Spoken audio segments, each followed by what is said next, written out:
Salafana kaase dukkana keessa ifatti na baase aangoodi na dhiige eebbana badhaase humna dachee baatu humna jireenya laatu sagalee waaqayyoo jalamtuu dhaabatu isa lafaana kaase dukkana keessa ifatti na baase aangoodi na dhiige eebbana badhaase Eebbifameera karaa kee ani eebbifameera karaa kee isa baay'eera karaa kee Yesuusi ani eebbifameera karaa kee isa baay'eera karaa kee Yesuusi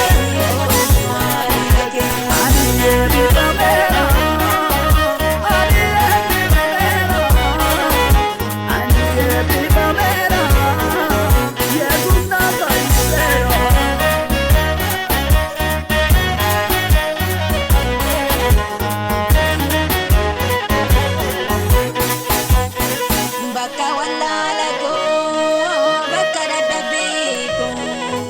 ofii isaarraa bu'ee naabbata mudaa koo naabbata ta'uu ifa koo gaafa dukkanaa humna koo gaafa dadhabu humni isaa humna kooti ani isa baarsuu dadhabu bakka wallaala koo bakka dadhabbii koo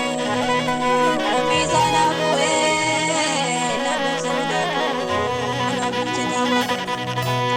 ifa koo gaafa dukkanaa humna koo gaafa dadhabu humni isaa humna kooti ani isa baarsuu dadhabu isa baay'eera karaa kee ani eebbifameera karaa kee isa baay'eera karaa kee Yesuusi isa baay'eera karaa kee ani eebbifameera karaa kee isa baay'eera karaa kee Yesuusi ani eebbifameera karaa kee ani eebbifameera karaa kee isa baay'eera karaa kee Yesuusi ani eebbifameera karaa kee isa baay'eera karaa kee Yesuusi